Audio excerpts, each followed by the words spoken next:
Houston, for about 7 decades, it was a foolproof way to lose the World Series. Drop the first 2 games at home, and you're finished.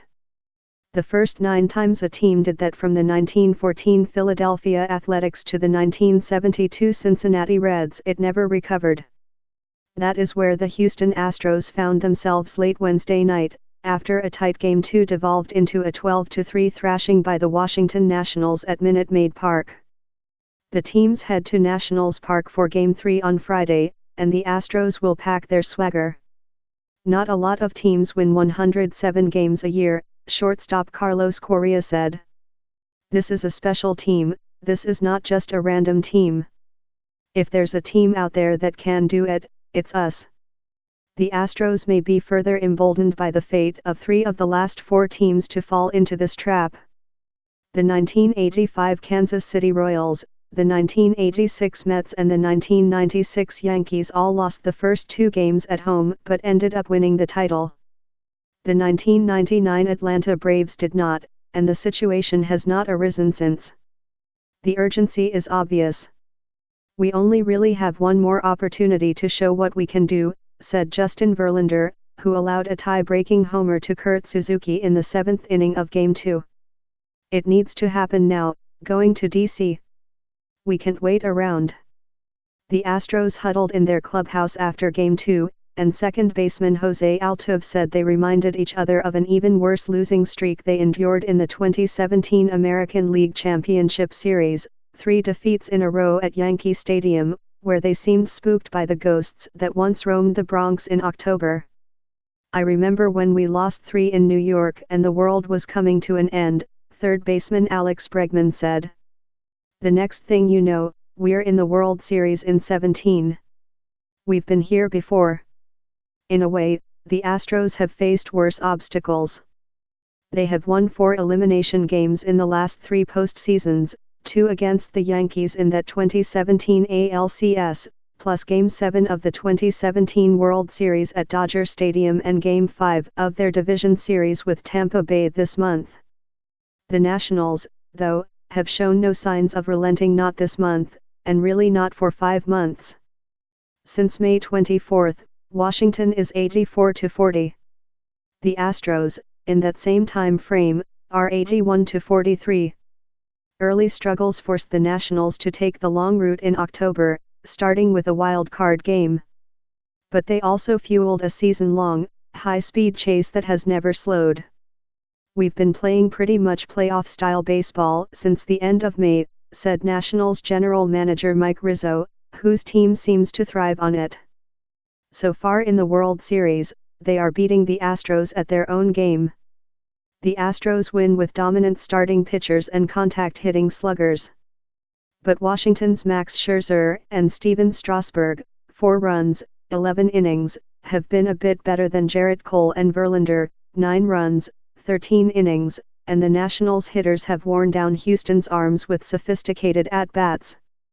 Remember, while the Astros hitters had the fewest strikeouts in the majors, the Nationals hitters had the 4th fewest, with a .454 slugging percentage that ranked 3rd in the NL. They're dynamic, top to bottom, Verlander said. I guess I haven't really paid that much attention because they're in the National League, but you start preparing for that lineup, I think they're way better than they get credit for. They can hit, and they work you. They have a good approach, and they adjust from at-bat to at-bat. It's a grind. For all of the justified excitement about the rotations in this World Series, so far the starters have been ordinary, combining for a 4.88 earned run average and allowing 37 base runners. Viaduct hits Oregon, walks Indiana 24 innings. In Game 3, the Astros will count on Zach Greinke, who has a 6.43 ERA this month and has lasted 5 innings just once in 3 starts. Maybe his crafty style will work better than the power stuff of Cole and Verlander, but his margin for error is slim.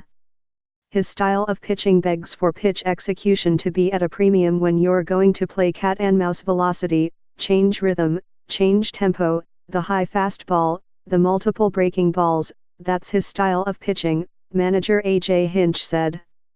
And against elite hitters, what's necessary is the execution, not flawlessly, but in the right areas for your mistakes. Some of those haven't been in the right areas, and he's gotten burned. Self-immolation has been a specialty of the Astros in the last few days. It happened on the field in Game 2, when sloppy defense and poor pitching led to 10 runs in the last 3 innings for Washington. It happened off the field before that, with an outburst by their assistant general manager, Brandon Taubman, in the clubhouse celebration after the pennant clincher on Saturday. Taubman profanely gloated repeatedly, without prompting, to a group of female reporters about the team's acquisition of closer Roberto Osuna, who joined the team last year while serving a 75-game suspension for domestic violence. One of the reporters is known to tweet the National Domestic Abuse Hotline number when Osuna pitches, and was wearing a purple bracelet supporting abuse victims. Targeting her was bad enough, of course, but the Astros compounded the problem with a series of unforced errors, each inflaming the story when the organization should have been focused on its first ever chance to host the opening games of the World Series. First, the Astros refused to comment for the Sports Illustrated column that exposed Taubman's tirade. Then they claimed the story was fabricated, a charge swiftly debunked by witnesses. When that was exposed, they issued a written statement from Taubman, who apologized for using inappropriate language. It fell to the cerebral hinge to finally acknowledge before Game 1 that Taubman's behavior had been uncalled for, and to apologize for the hostile environment Taubman had created.